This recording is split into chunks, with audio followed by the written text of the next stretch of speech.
गुप्ता। श्रीमती धर्मशीला गुप्ता।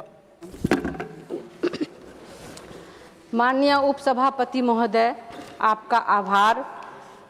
आपने मुझे इस दूरदर्शी और ऐतिहासिक बजट पर अपने विचार को रखने का अवसर दिया, इसके लिए आपको धन्यवाद।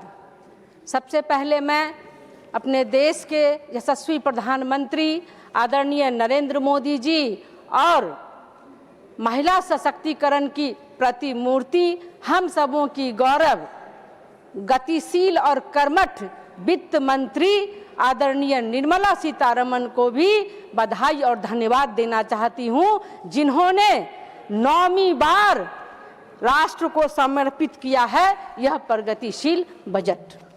माननीय उपसभापति महोदय, मैं एक बार पुनः आदरणीय प्रधानमंत्री जी को बधाई और धन्यवाद देना चाहती हूं कि उन्होंने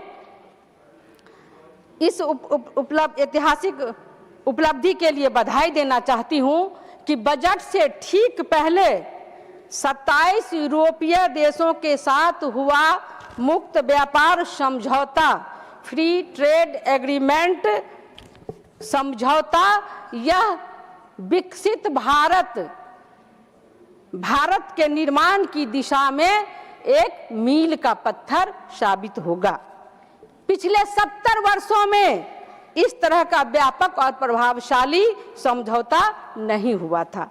यह हमारे आदरणीय प्रधानमंत्री श्री नरेंद्र मोदी जी का नेतृत्व है। उनकी नेतृत्व और कूटनीतिक दक्षता और वैश्विक स्वीकार्यता और भारत की बढ़ती प्रतिष्ठा का प्रमाण है।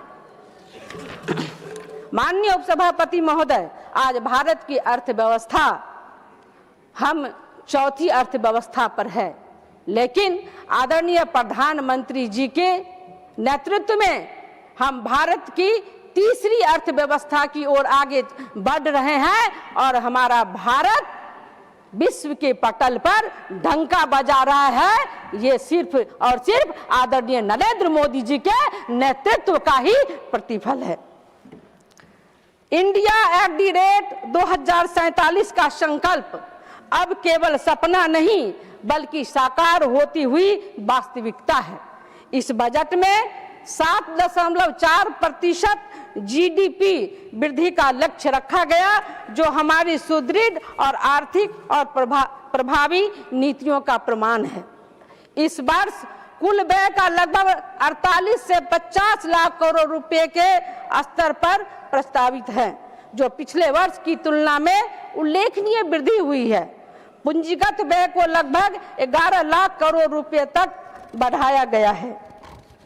राजकोषीय घाटा डीजीपी के लगभग 4.5 से 5% के भीतर रखने का यह लक्ष्य दर्शाता है कि सरकार संतुलित और जिम्मेदार वित्तीय प्रबंधन के प्रति प्रतिबद्ध है। मैं स्वास्थ्य की बात करूं तो स्वास्थ्य और परिवार कल्याण मंत्रालय के लिए लगभग 1,06,530 करोड़ रुपए का आवंटन प्रस्तावित है, जो पिछले वर्ष की तुलना में 9 से 10% अधिक है।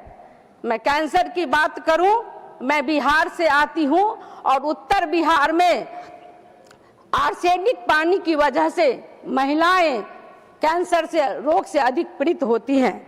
मैं आदरणीय नरेंद्र मोदी जी का धन्यवाद करना चाहती हूं कि कैंसर सहित 17 जीवन रक्षक दवाओं पर सीमा शुल्क में जो उन्होंने छूट दिया है, यह आम नागरिकों के प्रति सरकार की संवेदनशीलता को दर्शाता है। हमारी एक साथी कह रही थी कि आयुष्मान भारत कार्ड बुजुर्गों के लिए नहीं है, लेकिन मैं जब बिहार की बात करती हूँ तो वहाँ पर आशा दीदी, श्रमिक और आधार कार्डधारी के लिए कोई उम्र की सीमा नहीं है और 70 वर्ष से अधिक लोगों के लिए 5 लाख रुपए की राशि आयुष्मान भारत कार्ड के तहत आदरणीय प्रधानमंत्री जी के द्वारा दिया जाता है।